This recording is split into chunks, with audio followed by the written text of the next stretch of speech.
Welcome back, viewers, to the Elder Scrolls Online, part 11. And this time, we're checking out PvP, by far the best part of this game, in my opinion. I loved this so much. I had so much fun playing by myself. Unfortunately, I don't have Ashley with me in this section because this was recorded from like 1 o'clock in the morning till 5 o'clock in the morning on the final beta test, because I just wanted to cover as much as I could, get as much footage of the PvP, whatever this place is called, like cyrodiil or something like that. Zen, you are good with names. Yes, I am, thank you. But I did really love this part of the game, because it just makes it so separate from Skyrim, because there's nothing like this in Skyrim. PvE mode, player versus everyone. It just feels a bit like Skyrim with you not feeling as special as you should do. You feel like everyone else is the Dovahkiin, and you don't want to do that. Careful, this is a live firing range. Are you supposed to be here? Took your time, didn't you? Olvia mentioned she sent a recruit to fetch these. Since you're here, we could show you the siege weapons. Nothing better than causing massive damage on the battlefield, is there? If you want to know more about rams and oil, talk to Lurtis. For trebuchets, catapults, and ballistae, speak with Looks Forward. You'd better. That's what they're here for. Spend a few minutes using each weapon. Hit the practice dummies with it. Talk to Looks Forward and Lurtis if you want more information. See me when you're done. So before I say anything else, this is basically just the tutorial. So you're just getting a feel of the PvP, you're learning about everything. And I'm gonna keep quiet while these NPCs talk. Weapons will make a difference in many battles. Learn to use them here. Trebuchets, catapults, and ballistae are dragons of the battlefield, causing massive damage to walls and enemies. I sense the target dummies mocking you. Choose a weapon and punish them. Each type of siege weapon, trebuchet, ballista, and catapult, has unique abilities and uses. Trebuchets fling their missiles against keep walls, dealing great damage. There are 3 types. Fire pots launch burning oil. Stones smash both walls and soldiers. And ice balls cause damage and ensnare enemies in ice. Ballistae are dear to my heart. They fire fast and true, destroying enemy siege engines, including rams. Standard ballista bolts smash their targets. Fire bolts cause extensive burn damage, and lightning bolts shock and ensnare their victims. Catapults are wonderful weapons against enemy troops. Meatbag catapults spread disease. Oil imparts fire damage, and scattershot causes impact damage. I envy the death you will inflict among our foes with these weapons. Indeed not. Fire them to see. The trebuchet and ballista fire the farthest, while the catapult has a shorter range. Chagrin will visit those who forget this on the battlefield. Okay, thank you, lizard woman, you sexy beast. So basically, this zone is just to test out all the different siege weapons, what you get. You buy these with the points you gain, which is a different currency from the gold. With the quests, you will get gold, and you also will get equipment what passes over to PvE, which is really awesome. So you don't feel like you're wasting your time in PvP, because everything what you get in PvP carries over, which is freaking awesome. I think that's a great idea. As you can probably tell, if you know anything about Guild Wars 2, Elder Scrolls PvP takes a lot of influence from Guild Wars 2's PvP. The fact that it's a war what goes on for 90 days between 3 different alliances, and at the end, they tally up all the points, I guess, and there's one winner and then it resets. And it's really cool. It feels epic, and you will see in the following up video that it's pretty amazing, the wars what go on. There's a few audio glitches, but this was beta and now the game's fully come out. And I heard that everything's fixed, all the bugs are fixed, so if you're wanting to buy this game, well then, go for it, because there's no glitches anymore, baby. For everyone's sake. If you want a siege weapon of your own, You can buy them. You need to know how to repair walls, doors, and siege engines. Our enemies will batter at our keeps while we bash at theirs. Siege weapons. Killing the attackers is a good start. Then repair kits can fix some of the damage. Here's a practice repair kit for a siege weapon. Use it on a trebuchet, catapult, or ballista. When you're done, Galsi wants to talk to you. Yes, I just speed up to quicken the process of traveling from back and forth of the NPCs. If you remember that gates are a keep's weak points, you know what tool to use to break in. A ram will crack a keep open like a warhammer on a mud crab. Deploy a ram, get enough soldiers on it to push it up to the keep's main door, then stay with it until the door falls in. There's a vat on top of the platform. Use it as you would any other siege weapon. Don't pour it on me or this useless ram. No. Some fool recruit broke our only ram, spoiling the fun for everyone. You can buy your own from siege merchants at gates and keeps. Once you get out on the battlefield, you'll get... Sorry, I did cut him off a little bit there. So anyway, the rams are used to when you break down the outer walls of a keep and you go in and there's like an inner keep and you got to batter down a door. And that oil, what pours over, is used from the opponent's side who are trying to defend the keep. And while you're trying to bash down their door, they're basically every now and again pouring oil on you, so you gotta go like, back off, guys. Unless you want to lose your hair, because have you seen my guy's hair? It's beautiful. Welcome. Behind me is one of the pack's forward camps.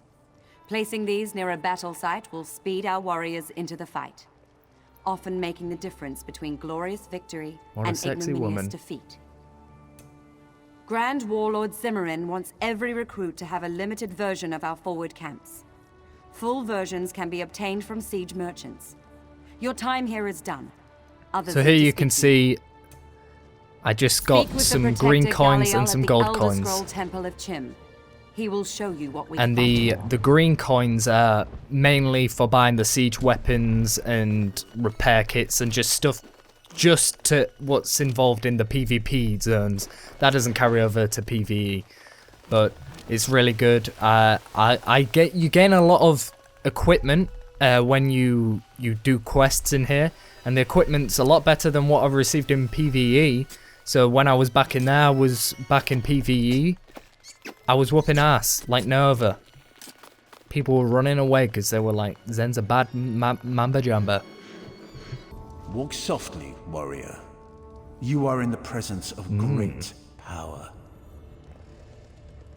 As well you should. All Pact soldiers should covet the Elder Scrolls. It is our destiny to control them all. The simplest understanding of the Elder Scrolls is that they are prophecies. But they are so much more than that. So this guy's just explaining that all the free alliances are after these different Elder Scrolls. All past and future events. And that's what the war is all about. They cannot be read without blindness, madness, or worse. The Aedra created them, some say. But why or when is The temples are holy places, created as housing for the scrolls, to honor and protect them. We built them upon the soil of Cyrodiil, close enough to the battlefields to bestow their blessings upon our troops.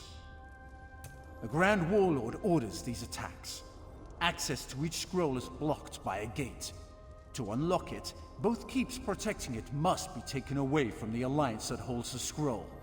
Once the keeps are captured, the way to the temple is open. The Elder Scroll must be taken from its temple and brought to one of our 6 original keeps. Once there, it must be placed upon a scroll pedestal. Needless to say, capturing an Elder Scroll requires the cooperation of many soldiers. It is our destiny to control all the scrolls. Every Elder Scroll we hold grants power to all the soldiers of the Pact. This is another reason our enemies cannot be allowed to keep any of them. Books in this temple contain information about the Elder Scrolls, if you wish to know more. Grand Warlord Zimmerin needs to speak with you when you're done here. There we go. Thanks for telling us everything, dude. So I hope some of you guys use this as a tutorial if you say skipped past all the dialogue thinking blah blah blah blah, don't care, and then you get stuck in and you're like, what the hell is going on here? Well, hopefully you listen to these guys in this video and understand everything what's going on, and that you're just all battling over these scrolls and being all selfish and stuff like that. There's a lot of walking from place to place in the beginning, but once you've done it, there's not a lot of walking. That you use the teleport gates in the actual game, and you can go from keep to keep, which is pretty cool. Plus, if you've got a horse, it'll be even quicker. Yeah, there's an audio glitch here where I keep trying to talk to this guy, and he's like, oh, wait, we're not going to proceed on with the conversation. I move off, then he wants to talk to me. He's like, oh no, talk to me, and there we go. You near the end of your training, soldier. All resistance must be crushed. When our banner flies boldly atop the flagpole, all know the Pact has conquered again. For keeps, we must breach walls or sunder gates to reach the heart of the enemy stronghold. None of this will be easy. The Pact is destined to rule Cyrodiil. Each keep and resource we conquer is a step toward this goal. Your participation in these actions enables you to acquire equipment and weapons from Pact siege merchants. I decide the direction of the Pact in Cyrodiil. Dreet carries my orders to the generals Darliers and Jegord. They post these to the mission boards for all to see. General Darliers will tell you more.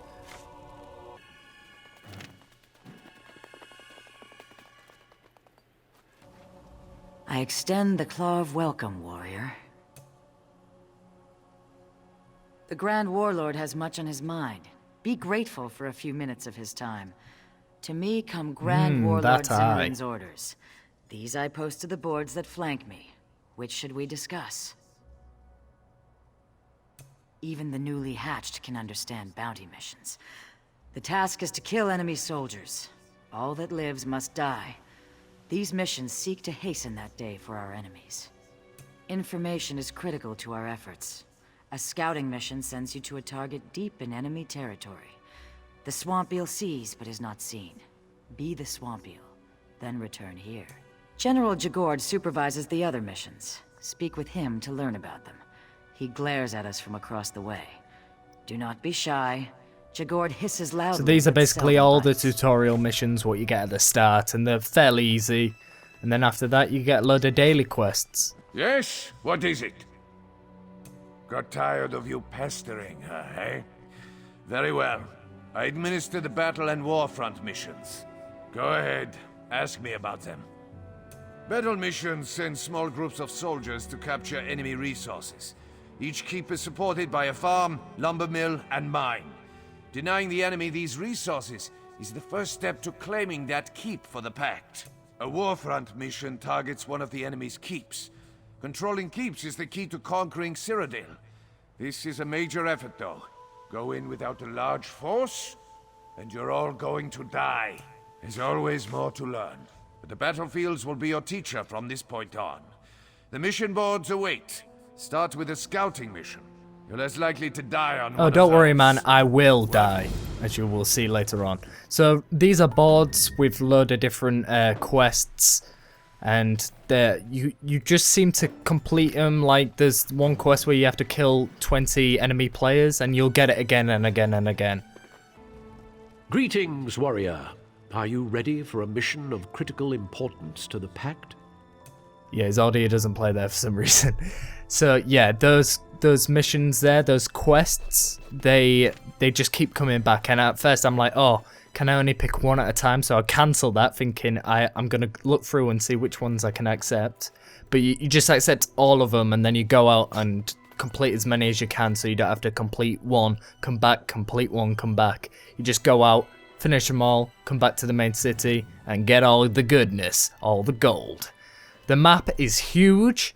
You will see a bit later on the amount of traveling I have to do on my bare feet. But that's pretty much it for the tutorial of the PvP zone. Sorry that there's no combat and there's no wars or anything like that. But that'll be in the next video. And I'm pretty sure that's going to be the final video. So make sure you stay tuned. Okay? Stay tuned. Like if you love me, subscribe to support me, check out all my links down below, leave a comment about the video, and I will see you guys in part 12, PvP part 2. Peace out.